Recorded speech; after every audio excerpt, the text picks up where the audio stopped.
Good evening, everyone. It's my pleasure to welcome all of you here to our first Dean Speaker Series of the year. It's exciting. Thank you. I'm Deborah Castro, and I'm President and CEO of Creative Productions, and we're an award-winning strategic marketing and advertising agency, and we focus on innovation in the public, private, and nonprofit sectors. I'm also a proud USC Price alum and a USC Price parent and current chair of the Leadership Council for USC Price Athenian Society. And the Athenian Society is the premier philanthropic support group for the Saul Price School of Public Policy. And the Athenian Society members, who are many of you here tonight, are committed to the mission of USC Price School, which is to improve the quality of life for people and communities here and abroad. And I just think that's so wonderful. And what I love most about the Athenian Society is the impactful, thought-provoking, and engaging discussions we have on today's most pressing issues. I leave every signature event like the one tonight with a strong sense of pride for what USC Price and the Athenian Society does for our community. And I know tonight's discussion will not be any different.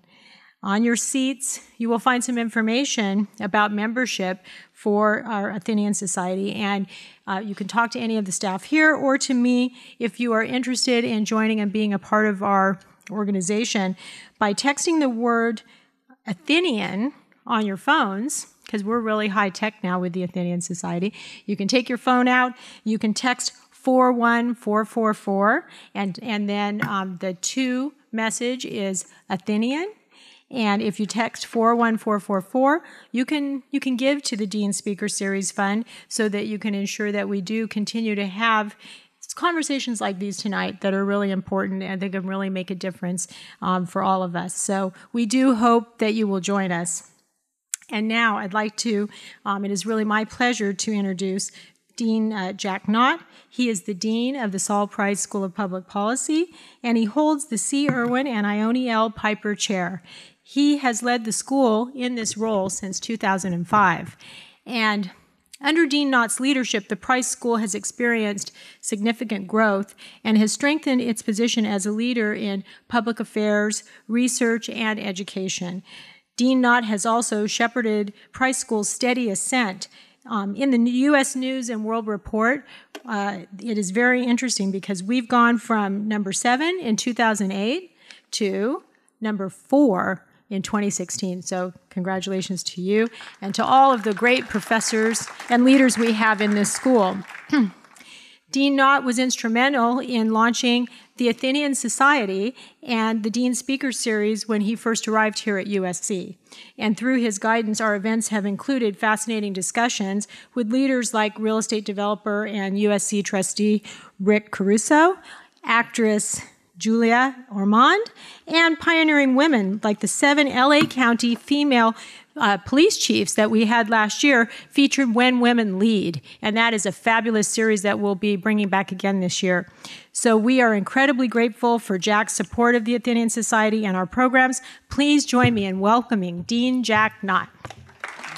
Thank you very much, Deborah. And on behalf of the USC Saul Price School of Public Policy, I want to welcome you to this special Dean Speaker Series event presented by the Athenian Society.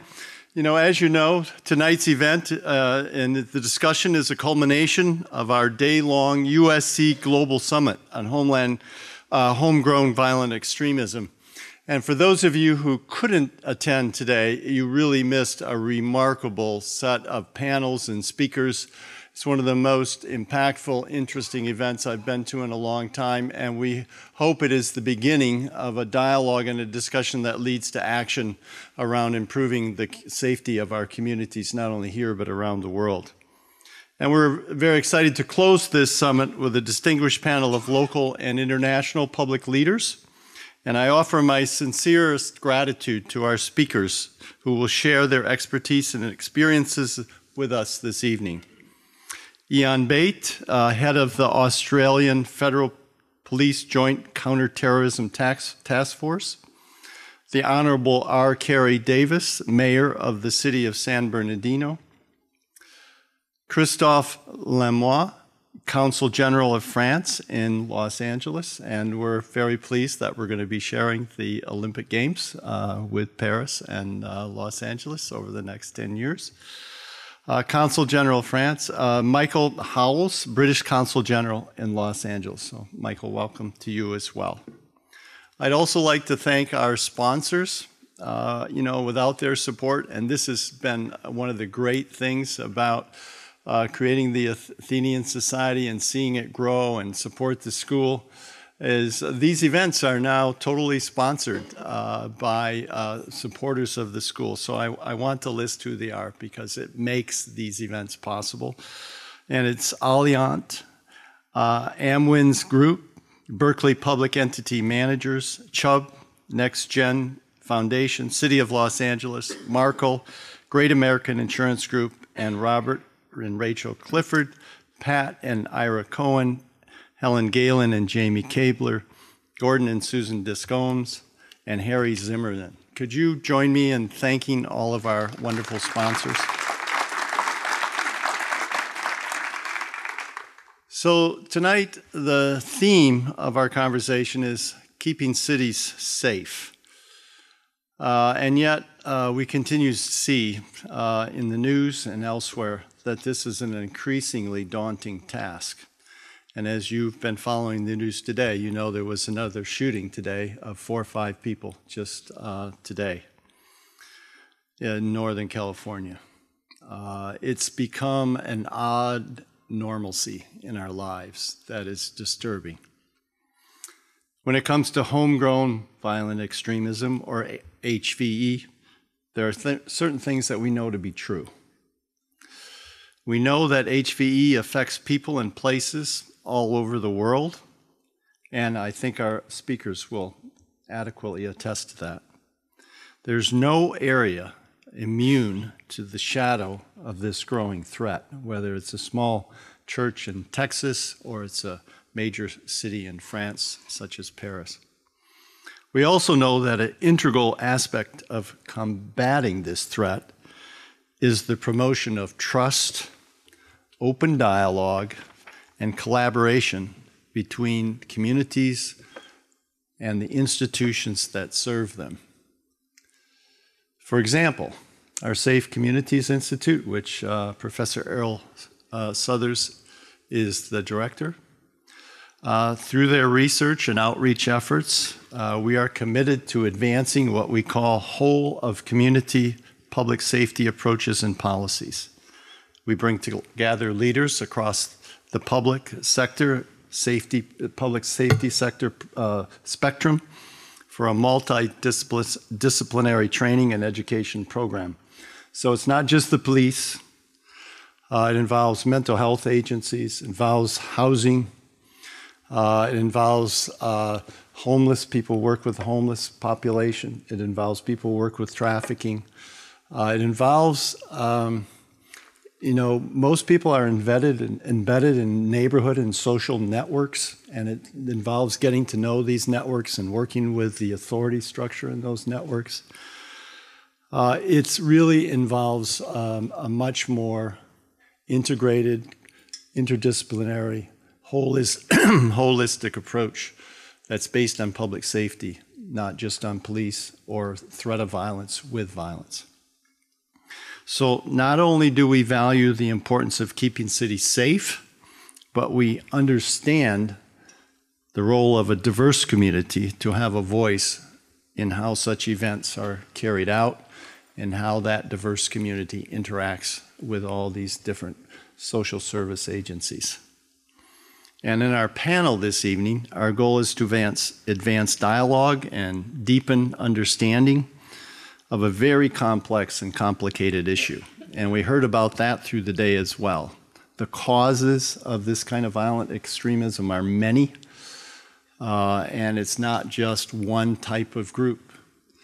We heard about gangs, we heard about religious extremism, but also we heard about racist extremism, we heard about single issue extremism, and so on. So it's a very complex issue. And we have now the privilege of hearing firsthand from local and global leaders from places deeply impacted by this kind of violence.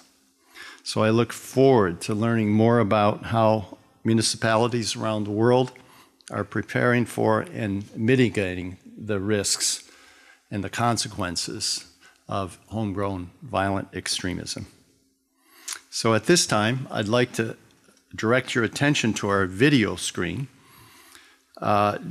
Juliette Medal, France's former Secretary of State in charge of the aid to victims of terrorism, disasters, and crime, is going to offer a personal message to all of us and our guests this evening. Dr. Saders, ladies and gentlemen, I'm honored by your invitation to speak to you at today's conference, which focuses on the challenges of combating mass violence in America. France has, unfortunately, also experienced mass violence and homegrown terrorism. Just in the last 5 years, 252 people have been killed in terrorism-related events in France and 875 people injured. 2015 was particularly dark, with the January attacks on Charlie Hebdo and the Kosher supermarket, followed by the Bataclan shootings and suicide bombings in November. Shortly after those November 2015 attacks, I was appointed Minister of Victims of Terrorism and Natural Disasters, which was a newly created post in France. My mission was to ensure that victims of terrorism attacks, natural disasters, and serious transport accidents were helped in the most effective way possible. It was, therefore, necessary to organize coordinated care for both the emergency phase and the follow-up phase. For the emergency phase, I established an emergency reception center where doctors, psychiatrists, nurses, police officers, and associations could answer the questions of the victims, guide them, treat them, and essentially take care of them and their loved ones. For the days following the tragedy, I created tools so that the victims would not feel alone, a hotline phone number for them, a dedicated website, and psychological reception center.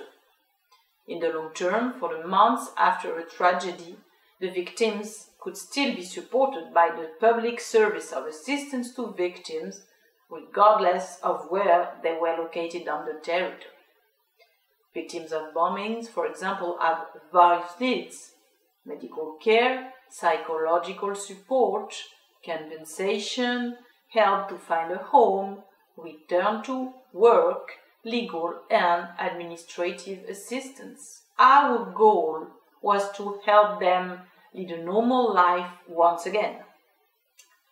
The number of victims in France between 2012 and 2017 was as high as the number between 1945 and 2012.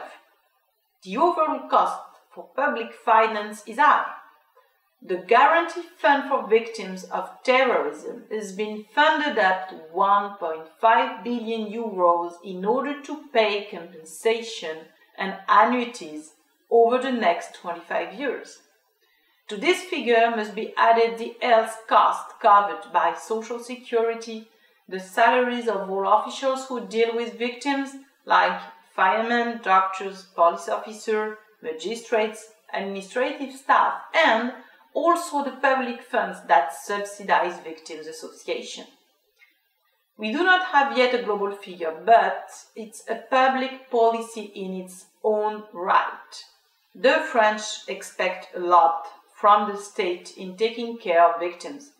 It is the responsibility of the public authorities to meet this expectation.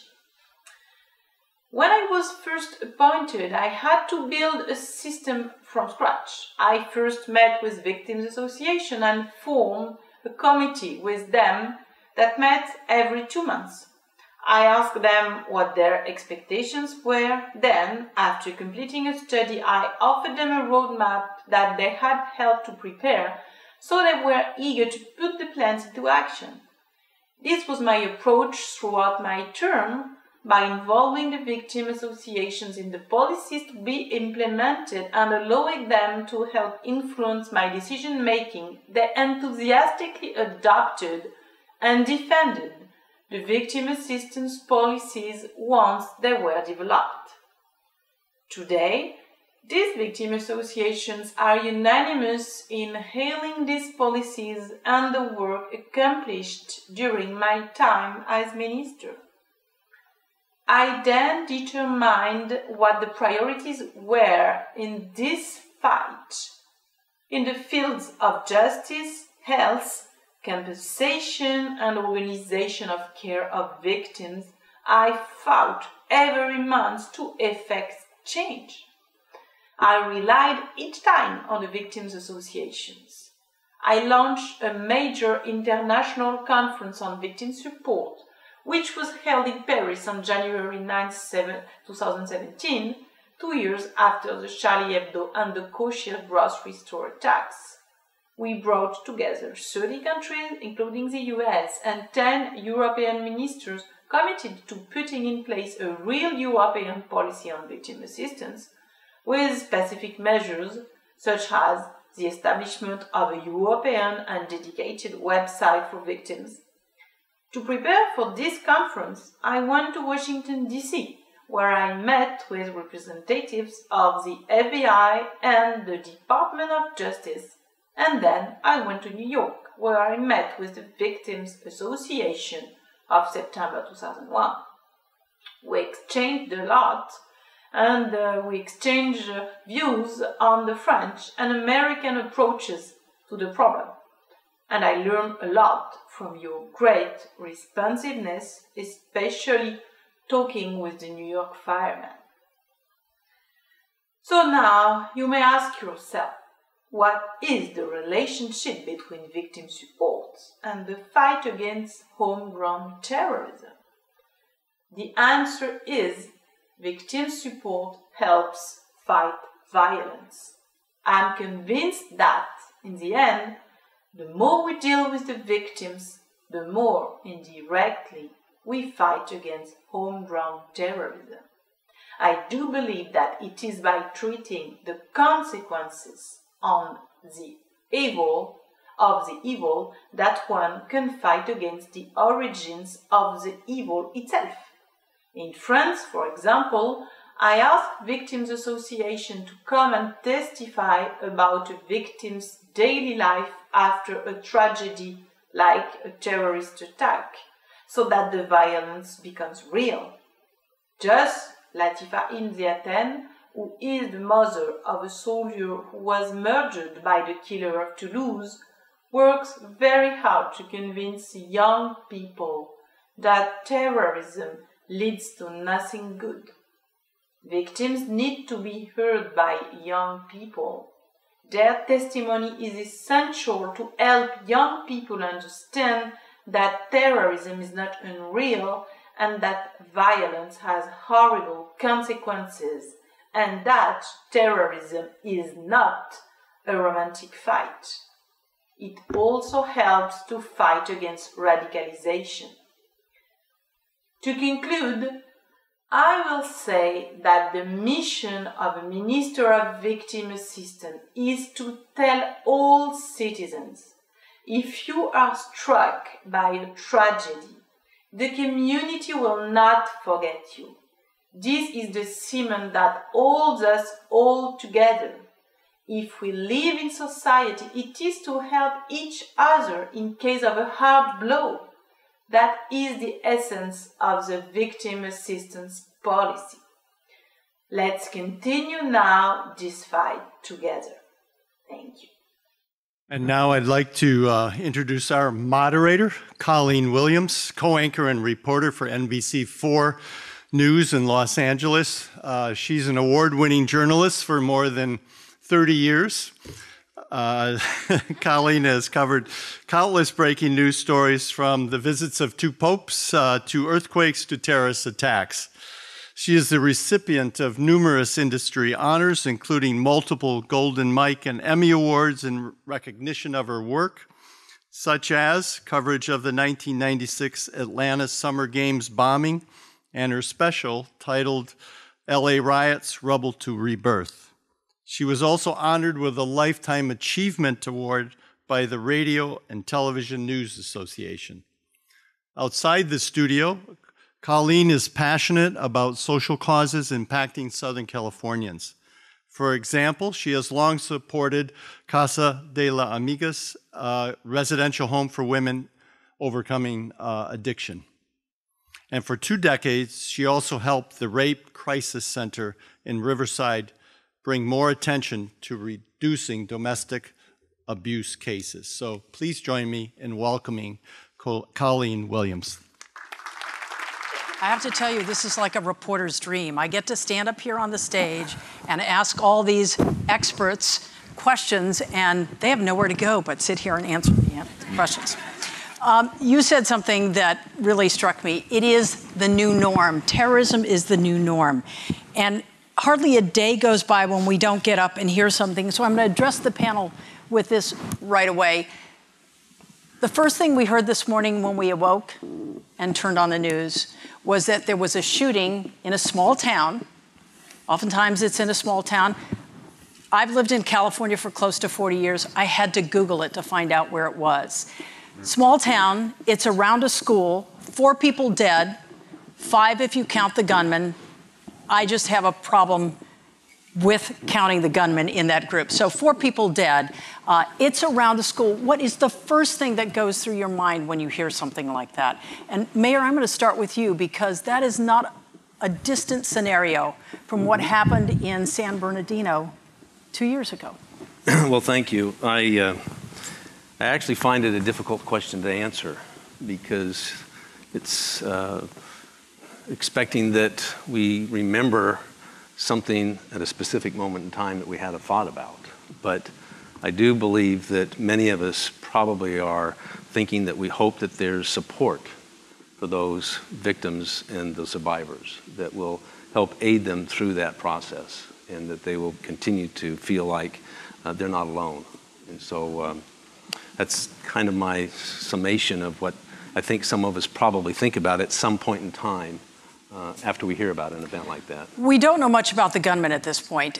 So what goes through your mind, Ian? Do you think lone wolf? Do you think domestic terrorism? Do you stop yourself from going there?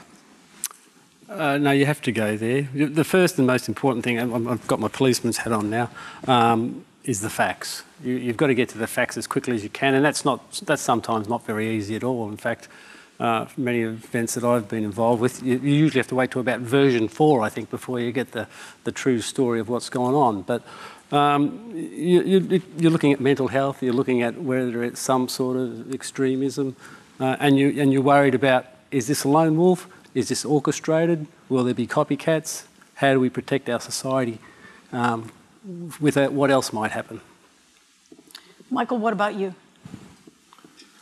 Well, I think if we're talking about the UK as a comparator, and I will move on to the US in a second, I think if we think about the UK, our assumption is that it is likely to have been a terrorist attack, even though obviously the security services are very careful not to use that word until they've established some of the facts. And the immediate priority is always trying to understand whether there is still an ongoing risk to others, whether this is, as Ian said, the beginning of a series of attacks, and obviously to stabilise the situation. I think when we hear of attacks here in the United States, I suppose our assumptions may be slightly different. I think that's changed, though, in the last decade. It certainly used to be the case that, if we'd have heard of an attack like this, the assumption wouldn't be that it was terrorism. The assumption that would be that it would be some other form of criminal activity. But obviously, one of the themes we'll get into tonight, I'm sure, is the extent to which we now will face a common problem, albeit one often with different roots and different elements to it. So yes, today, of course, one thinks, well, this, it may well be a mass casualty attack by a lone gunman. motivated by some extremist ideology. It may not be. It might be something we label terrorism. It might be something we label another form of violent extremism, one form or another, but we just don't know. Christophe. I think I have the same reaction than my British colleague, because we're Europeans, just like the British are. And the first assumption that there was no there was no joke intended. That is not breaking news. Just no, I mean, talking about mass shooting, I think we have the same experience than yes. England. I mean, it's something that was not very common, and now when we have those kind of events arriving in France, we would think just like the British, it's about terrorism, it's about something like that. Then we have a different, I think we have a different view on the United States. But the presumption in France would be something linked to some kind of terrorist attack, so involving everything that we went through those last years about attacks, people doing copycat, and self-radicalized people that try something on their own. We saw in France, and that was the case in England as well, that you know they use now things that are as simple as a car or as a truck to do things. So I think what happened in France in 2015 just like opened the awareness of the French about all those mass shooting and what it can be. So I think we would definitely go that way, but then it happened in the United States, so that may be a bit different. Erroll, I'm going to throw you a curveball here, because when we talk about terrorism, we talk about young people being radicalized. What's the attraction? How do these groups manage to get a husband and wife team like we saw in San Bernardino? How do they get them in their clutches and then hold them, especially young people? What's so attractive? What we're finding in our research is that there's an identity issue usually. There's a crisis, there is a grievance. As was spoken about today during the summit, quite often what we call a cognitive opening, where they're receptive to introducing elements of violence in terms of furthering their beliefs. And so you've got people that are typically alienated from the mainstream. They will then latch on to a legitimizing ideology, and today that ideology can be based on race or religion or issue orientation, or some combination thereof. As we've talked about before, Tamerlan Tsarnaev from Boston, although some understand the fact that he was a Muslim extremist, don't understand the fact that he was also a neo-Nazi Holocaust denier. So they'll latch on to that, but then what they want to do is engage, and they want to further that belief by engaging to show how dedicated they are to it, and they move on to violence. Ian, I see you shaking your head. I agree totally. And that combined with the social media messages that they just keep watching and watching and watching, it drives them in a certain direction. Well, that's certainly our experience that we've seen in Australia. So what happens, though, when they see these videos or they hear the stories of the violent outcomes? I mean, the kids in the States that we've done stories on in Profile were not raised that way. So isn't there some sort of shock value at some point that would hit home with them or resonate? I think that shock value gets over pretty quickly these days. I think there's just so much violence that they're exposed to, not only in these videos, but even in games and things like that, that the shock value disappears. And the message is that we are doing this to them, and therefore they should do it to us. Michael and Christophe, it seems that terrorist attacks are stepped up in Great Britain, Germany, and France in the past couple of years. Why do you think that is? Well, I mean, the UK has suffered from terrorism of one form or another for a very long time. If I sort of think about the modern era of Islamist terrorism, I think we had a major wake-up call with the 7/7 attacks, which was, I suppose, the first time we realised we had a significant homegrown extremism and terrorism problem. And that led to a very significant reform in the way that we do counter-terrorism work, both on the security and the policy side. And that was, for years after that, very, very effective. We have very effective legal powers, we have very effective intelligence and policing services, we have a very effective social system in place to try and detect and prevent acts of terrorism like this. And that was very successful for a number of years. We've now had 3 significant terrorist attacks in the UK over the course of the summer. But those have clearly drawn inspiration from other events. So the attacks in Nice, which I'm sure Christophe will speak about, and as he mentioned, where we've seen a shift towards weaponization of very mundane items like cars, like kitchen knives. We'll probably get into this in more detail, but it's easier for intelligence and policing services to disrupt high-tech, internationally coordinated traditional terrorist events where people leave traces on the internet in terms of where they're trying to acquire materials of one form or another and who they're speaking to domestically or internationally. It's much easier to detect that than it is an individual who just one day decides they're going to drive a truck into a bunch of pedestrians.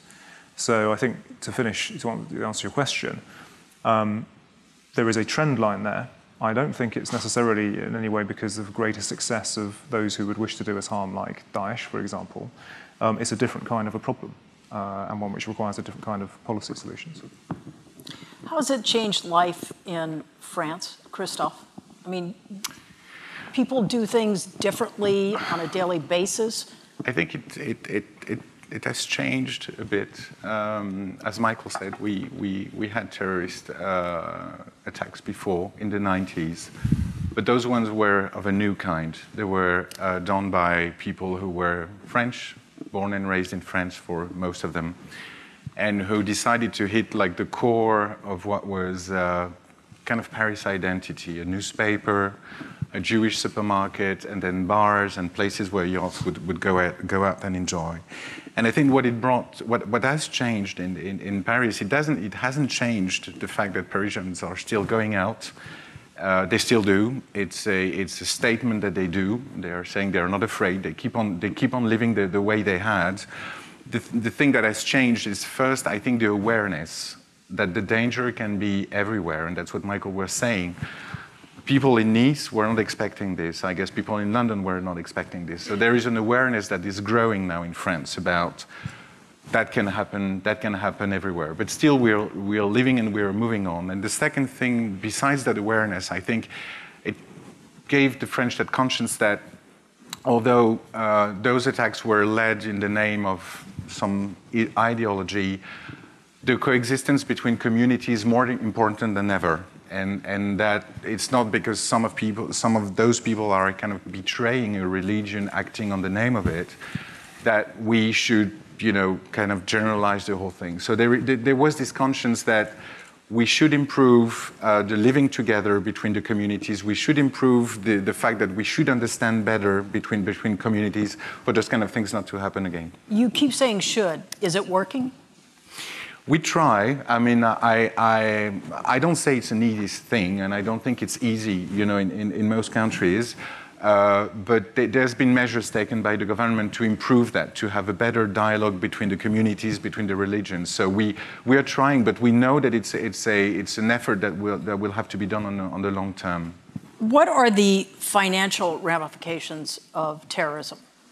Lone wolf terrorism. Mayor, I'm going to start with you. I mean, what have you changed in San Bernardino? And financially, how's that impacted a city? Well, in San Bernardino, the most immediate impact was to the county. As you know, the attack took place during an event that was a training combined with some holiday celebration, and the employees were all county employees.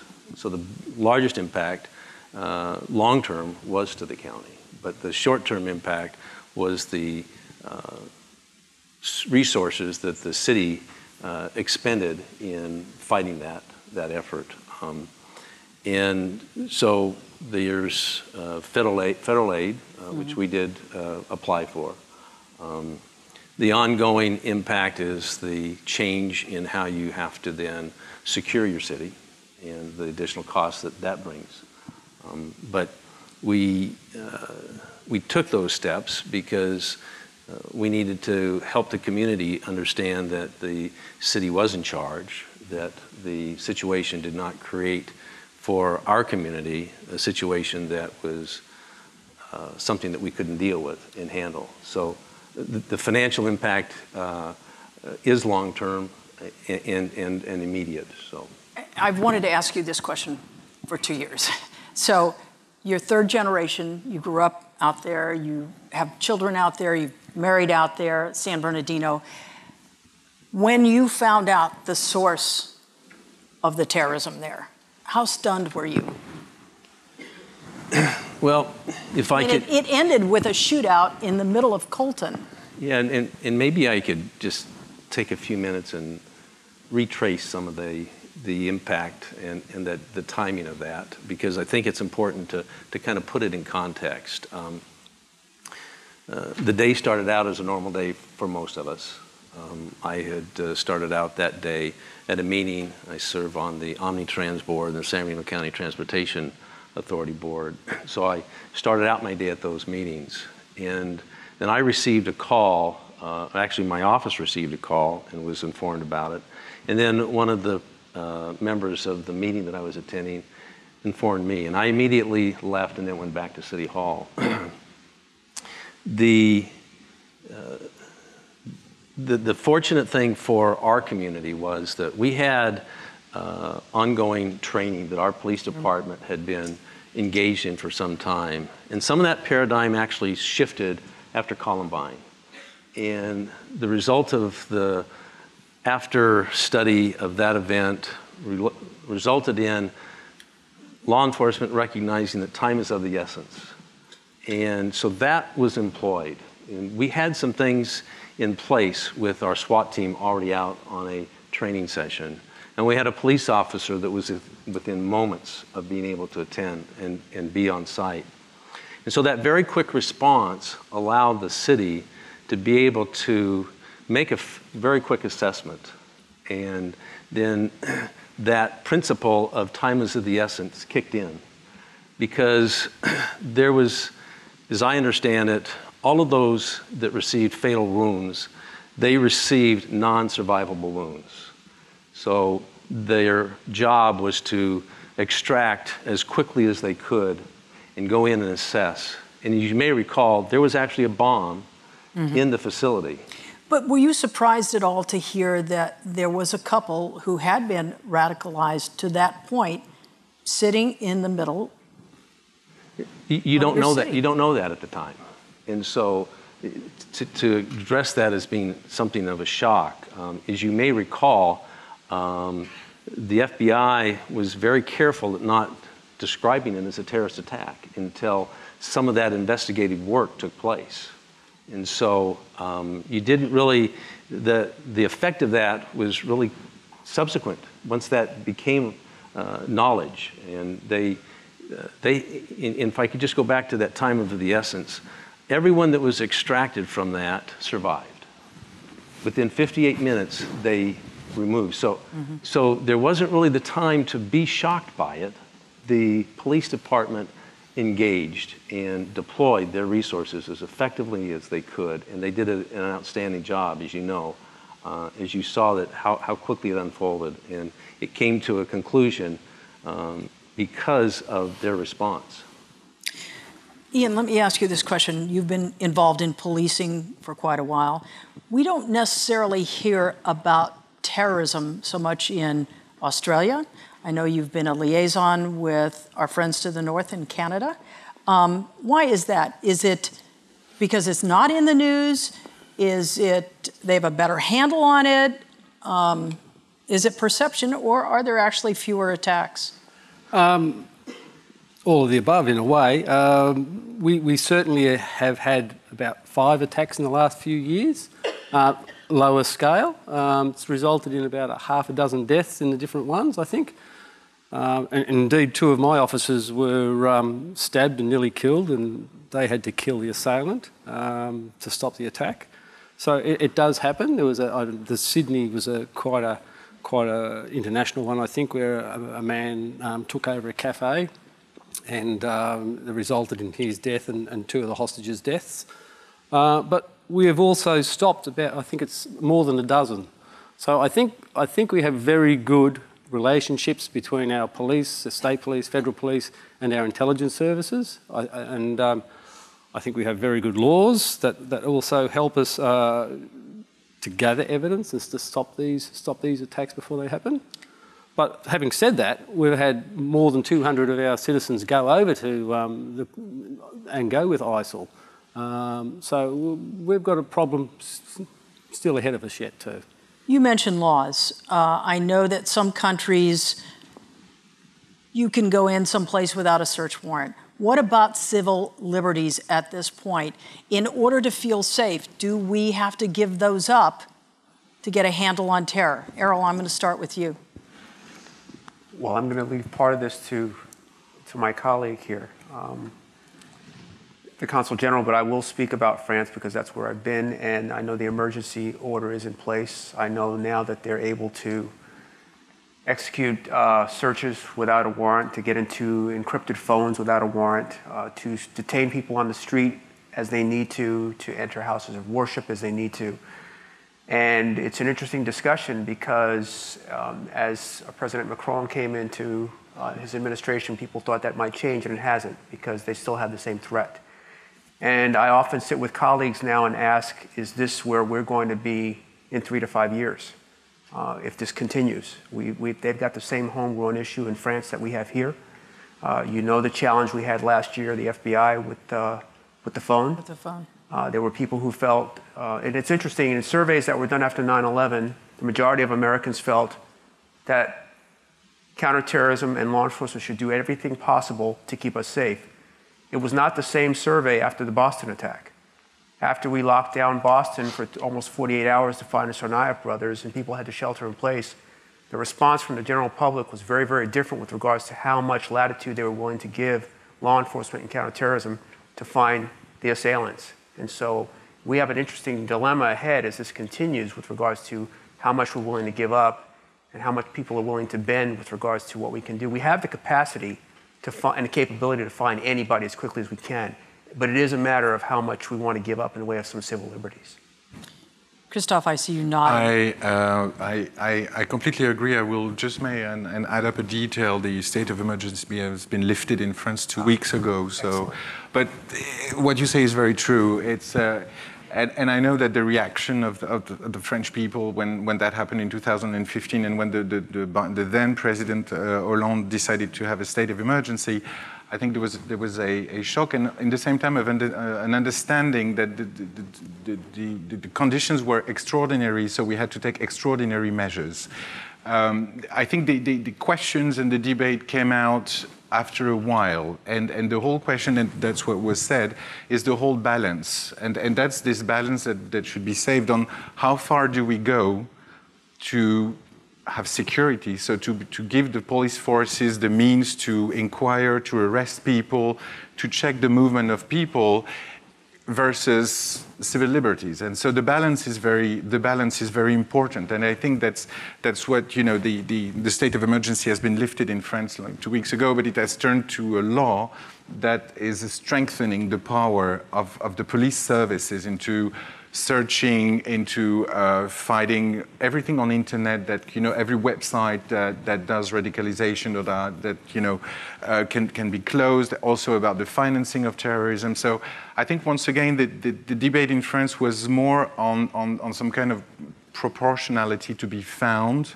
and how far do we agree to limit our liberties to make sure that we're safe, because we were considering that being free without security doesn't make any sense either. Michael, on that note, how do you maintain public confidence? Did tourism take a hit when you had the bombings in Manchester or any of the recent terrorism there? Can I give you? I think the answer is no. By the way, you're wearing a microphone. There's no. I know. Yeah. That I won't have to excuse. It's okay. I didn't mean to make you blush. Sorry, Michael. No, that's all right. I think you need to leave a little early. Yeah, so that's what it is. Yeah, understood. Not everyone knows. For others' benefit. So no, the simple answer to that question is no. Tourism hasn't taken a hit in the UK. I think public confidence in the ability of our system to cope with threats to our democracy of this sort in the UK is actually genuinely very high. I mean, you know, this is a country that's dealt with challenges like this for a very long time. And we've had an ongoing public debate about the balance between civil liberties and national security for decades. And obviously, like any mature democracy, you have to learn the mistakes of the past. I think there's a recognition that some of the very stringent national security rules put in place to deal with terrorism emanating from the conflict in Northern Ireland, for example, probably had what we would now call a radicalizing effect. It had downsides to it, even though it allowed you to take threats off the streets. And now I think we have a much more nuanced and balanced approach. But it is extremely important to have the right regulatory, legislative environment in place to deal with this sort of thing.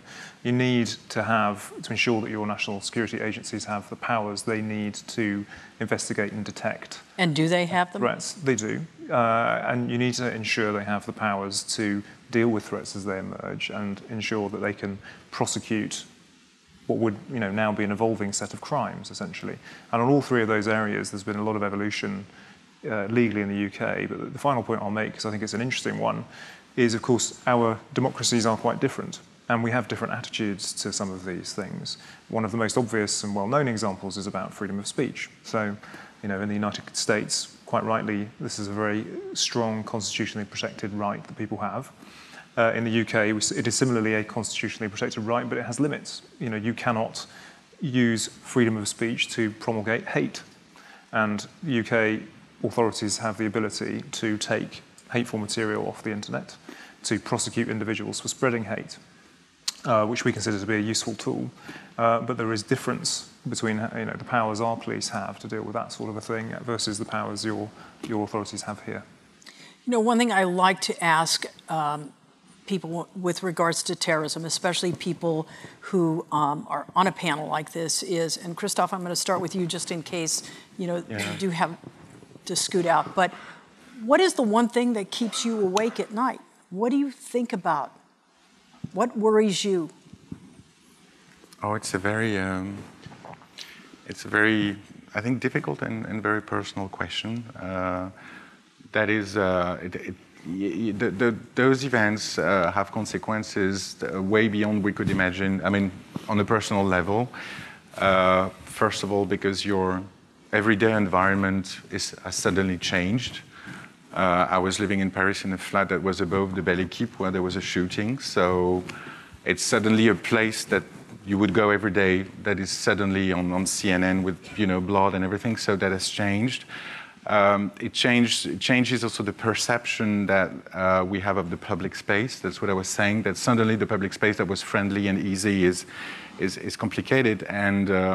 And also it has changed, and that was this year because we had elections, and for the first time, there was a shift in the political debate in France. And I think that's not alone, but mostly due to those attacks, there was a shift in the campaign between parties that went very far on the measures that they were proposing to fight terrorism. So suddenly, your country is a bit different, has a different taste. It's still the same, but it has a different taste. So it didn't impeach me from sleeping at night, but it's true that there was something, that there was a shift in different things that was easy, that I could feel. Do you worry more about a 9/11 or a lone wolf attack? I think my answer would be on a personal level. I mean, in Europe, it's more on the wolf attack. It's more on everyone that can take a van or everyone that can take a knife and that can kill people everywhere. There was something on the Christmas market in Berlin, there was in the street in London, there was in bars in Paris, that can be basically everywhere with any weapon or anything that can become a weapon. Ian, let me ask you the question. What keeps you awake at night in terms of terrorism? I've been out of CT for a little while now, but when I was there, it was certainly, what have we missed? What could have we done better? But now it's more, what does the future hold? I mean, from Australia's perspective, we look like perhaps getting more than 100 foreign fighters back onto our shores at some stage, and their families, their children, and how we deal with that. not only from a law enforcement perspective, but from our communities and from our other government agencies, and what the risk is, and so with each and every one of them, and we can't lock them all up when they come back. There won't be that degree of evidence against them to arrest them. So we have to work out who we can follow, what are the risks, and how we deal with the situation on a number of different levels. Some people have suggested it's a matter of tightening borders. What would be your response to that? Especially if you've identified. We know who they are. We believe we know most of them, and as Australia, it's our responsibility to take them back. We believe that. We don't want them going elsewhere in the world and creating havoc, so they're our issue, and we will take them back and deal with our issue. Australia's a nice big island in the middle of nowhere, so we have pretty good borders, and we will know when they come back, and we're just going to have to deal with that situation. Erroll, what is it that keeps you awake at night? You were with the FBI for a long time. I would have to say, since we're in the business of trying to reverse engineer attacks, and we've seen this evolution from a coordinated, fully resourced, planned attack like 9/11 to what we have now, which is low-tech. And over time, we've seen what happened in Mumbai, where really they took the active shooter to a new level, where you had a coordinated active shooter of 10 people that controlled the city for 3 days. I would say what concerns me now is a coordinated low-tech attack. A coordinated attack where you've got several individuals with several targets, commandeering vehicles and deciding that they're going to act because it's something that can How do you virtually ferret not be that stopped. out? How do you find that? That could be, 5 people sitting at a bar, at a house, talking amongst themselves. How do you track something like that? Well, it's a great question, and unfortunately, in most cases, you don't. The last truck attack we had here in the United States, how do you prevent an individual with a truck driving license from renting a truck? He's more qualified to drive a truck than I am. So that's a difficult question. You're referring to what happened in New York Yes. a couple weeks ago? Yes. So that's a difficult question to answer. It's hard to ferret that out. It really is. But you have to understand, if we're talking about what I call an ISIS-inspired attack, as we've seen now from Charlottesville to New York, they're pushing that in the magazines. They call it the ultimate mowing machine, and they push this every month. It's about vehicles that can be commandeered and edged weapons that can be used, because these are two things you don't need a permit for. And that's what keeps me up, is a low-tech, really cheap, inexpensive, no training required type of attack. So how do you make people aware that this is the MO? I mean, you have a daughter. Do you brief her? I mean, what do you tell your loved ones when you go to a sporting event or a concert or out to a restaurant? Well, the last time, in the interest of pushing my podcast, I'm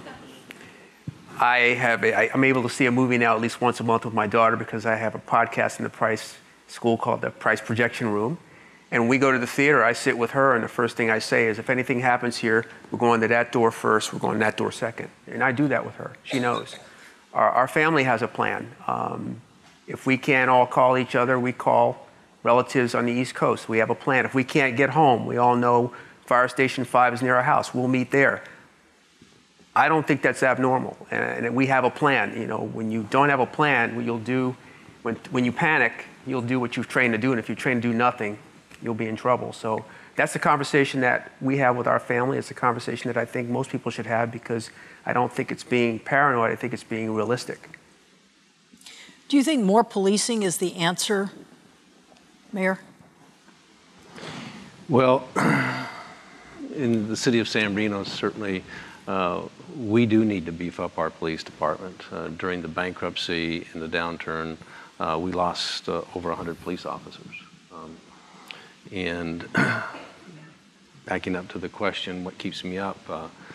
It's wondering, have we put in place enough security for some of those events that we're planning? because the need, as we've discussed, is to continue and live your life, not live it in fear, but also take those necessary precautions to make sure that the event is well secured, although you cannot plan for every potential contingency that someone may decide that they want to use that event to perpetrate a terrorist attack. So we do need more police officers, but I think in addition to that, our personal awareness and being aware of the types of responses that would help aid in the survivor, being able to survive an event like that if we were involved. You saw it December 2nd that one of the victims was providing a shield for another victim in that room and protected the life of one. So being prepared to put ourselves at risk for someone else is something that we probably need to give some thought to. What actions would we take? I throw this out to the four panelists here. Some of the lone wolves, homegrown terrorists, either come from ethnic or religious backgrounds. How do you develop better relationships so that you know what's out there, you know what you're dealing with? So if somebody does become radicalized, you get a heads up on it. Michael? Well, I think what you don't want to do is give a community the sense that they are seen as a threat and therefore alienated from the broader community at large. And clearly there are risks that some sorts of responses that might be considered could have that effect. What you want to make sure is that all communities see themselves as being partners in this common effort to protect our societies.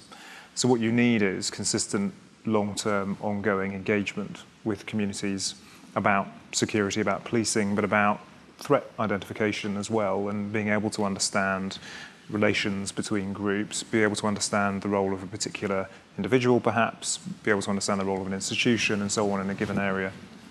And that's not going to allow you to detect everything, but done right, it helps to build bridges and trust between security officials, between government and communities, and it also helps to identify threats. And we have a very active program in the UK known as the Prevent program, which does that on a consistent basis and actually is operationalized as well through the ways in which communities will interface with public services. So, for example, schools have a role to play, hospitals have a role to play, social security officers have a role to play. Do you think it's just a way of life that we're going to have to deal with elementary schools on lockdown? We're going to have to teach kids when they walk in that there's an exit there, there's an exit there. I mean, it's just something we're going to have to get used to. Erroll? I do, and I spend a lot of time in Israel, and it's not uncommon for kids to know that. The average 5-year-old in Israel knows if you're walking down the street and it's warm out and somebody's walking toward you with a long coat on, you cross the street. I think it's a matter of having a society that understands that the safety and security begins with us. We've lived with a 911 mentality in this country for a long time and gotten away with it, where we'll call the cavalry. It really is about us. See something, say something works. 40% of the plots that are thwarted in the United States are done so because the authorities are called because someone sees something. And I think it's an education process that we have to engage about being safe and secure, not being paranoid, but being very smart. And I don't think it's subnormal. I've often said, for example, my daughter is my tutor for my iPhone. We all have that situation. Why doesn't the average 12 or 13-year-old in America know CPR? That's not a heavy lift. And you may need to use CPR before you need to use something else, and it's not a real heavy lift for a skill set, but we don't teach that.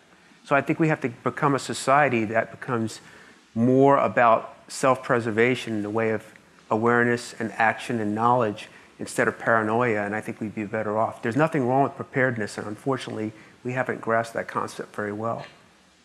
There are a couple of questions that have been submitted from the audience, and this one I want to throw out to the panel as well.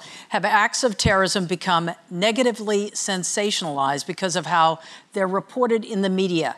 Are these negative effects, how can they be avoided? I mean, first of all, a terrorism act, several people dead. How do you sensationalize that? Do you agree with that statement? Does the media? I actually felt... And don't hold back just because I'm sitting up here. Feel free. I felt in the December 2nd attack in San Bernardino that the media actually did a very good job of staying in their lane. When they were asked by the law enforcement to stay out of a certain area, they did. I thought that part of the effort on the part of our police department to make sure that there was ongoing communication helped to provide a sense of calm and steadiness, but it also allowed for communication. You talked about earlier that need for what can we do. Exchanging of information was really crucial during the December 2nd attack.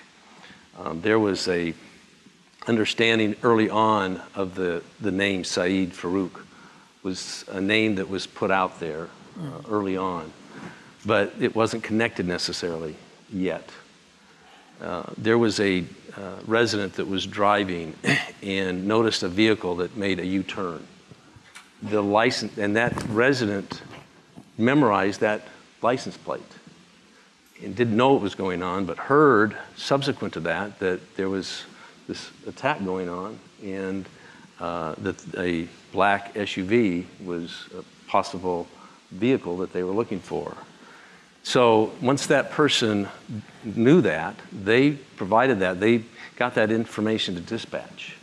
And that became the connection with the SUV and the name, so that they then had that connection. So the exchange of information, so the police department was actively providing information and updates, and then as a result of that and the community engagement, it allowed that connection with Saeed and that vehicle. And then they contacted the rental company and were able to connect it then with the location of the home. And as a result of that, they ended up being there at the same time that the van showed up. And so they were able to make that connection. So that exchange of information is really crucial. And it goes back to that time is of the essence, to capture that information, to act upon it, and all the parties in place then realize the importance of it. So that ongoing communication, I think, also plays into the preparation, in where we continue to exchange information between agencies, so that if there's somebody that the city of San Bernardino's police department is concerned about, that information then makes its way to other authorities. Michael?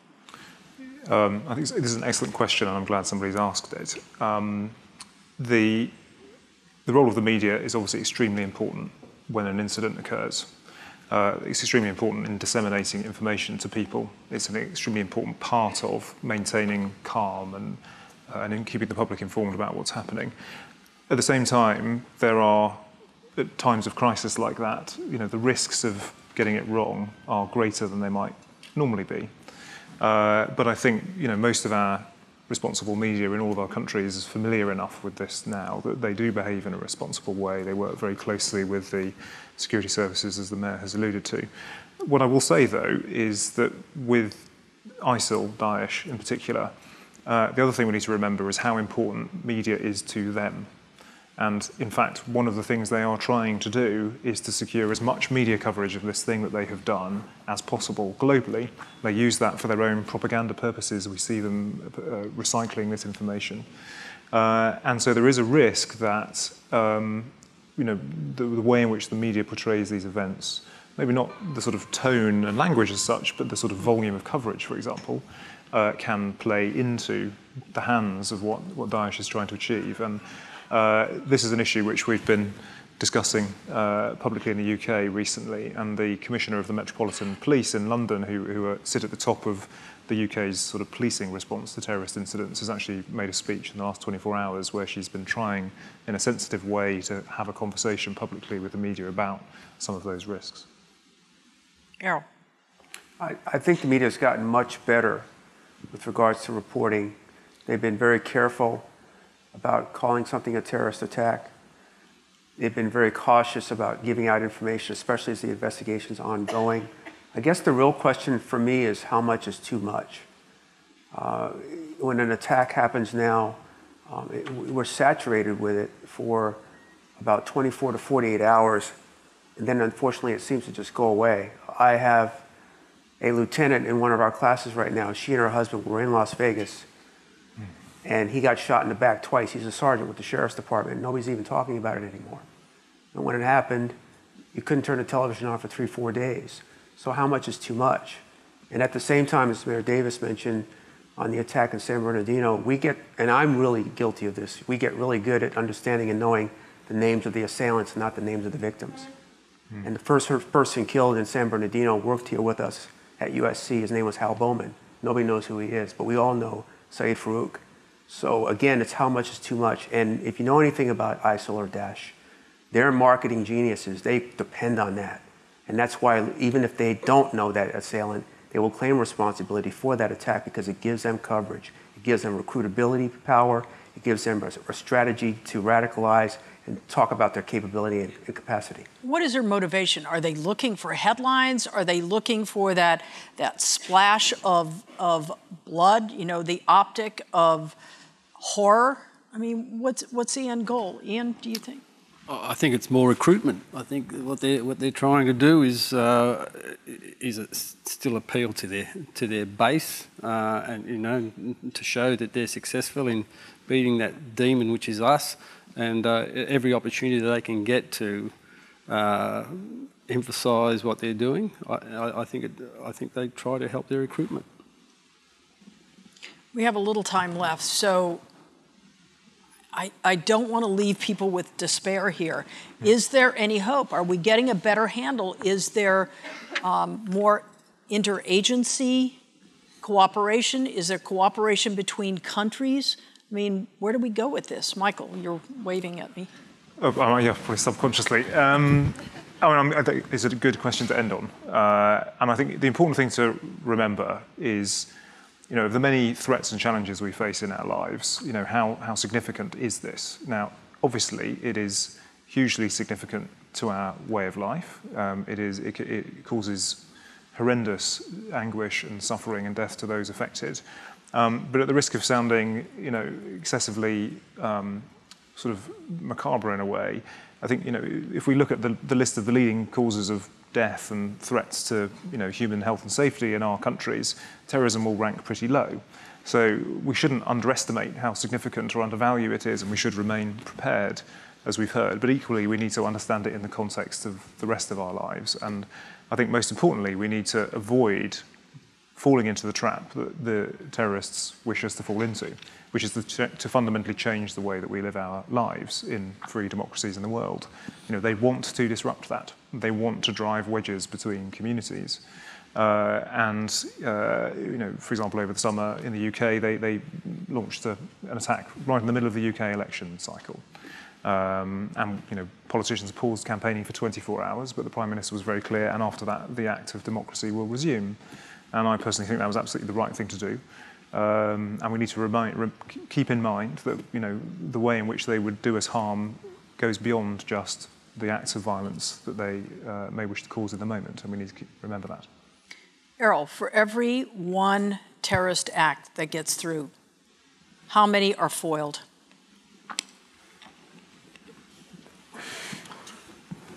On the unclassified side, I know you're going to say a lot on the unclassified side. I was going to say a lot. Okay. Let's just say that if we all agree the desire is still there, we all know that we've gotten a lot better in the United States in terms of information sharing and working together.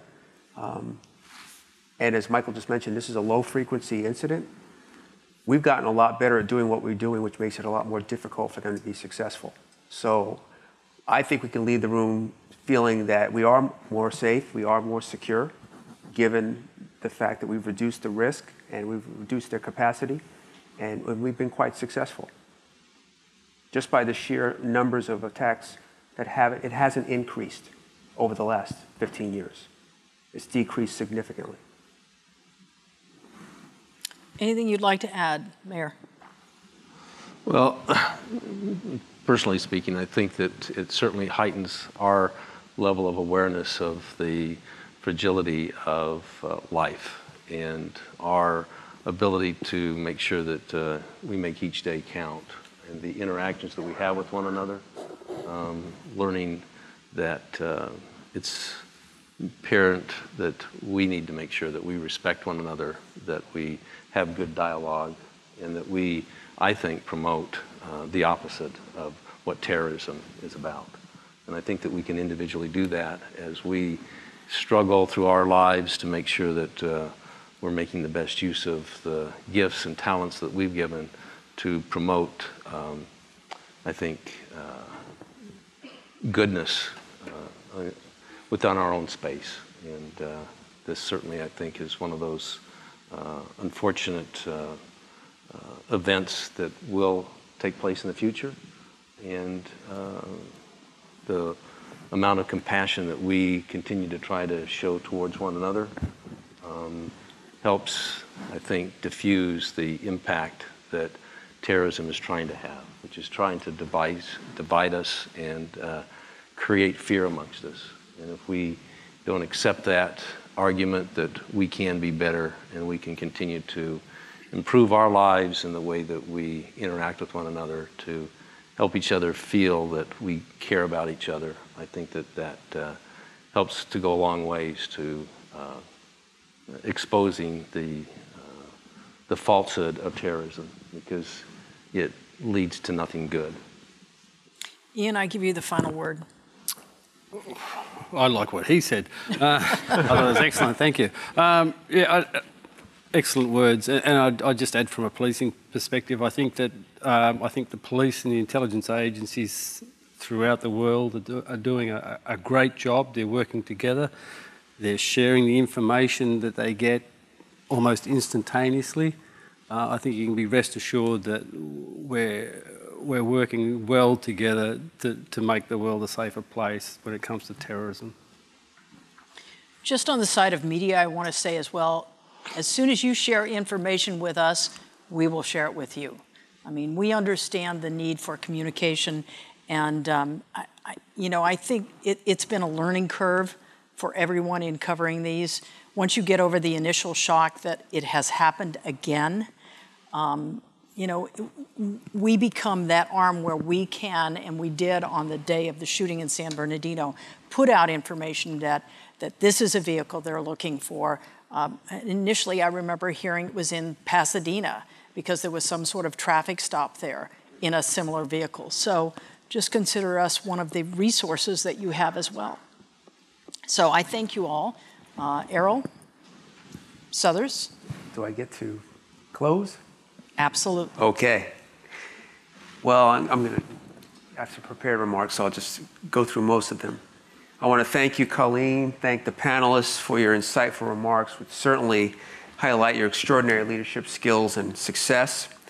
I want to say this, the fact that the Dean Speaker Series is only held twice during the academic year, and Dean Knott chose to feature this topic, is certainly a testament to his commitment and the commitment of the school to its theme of global security.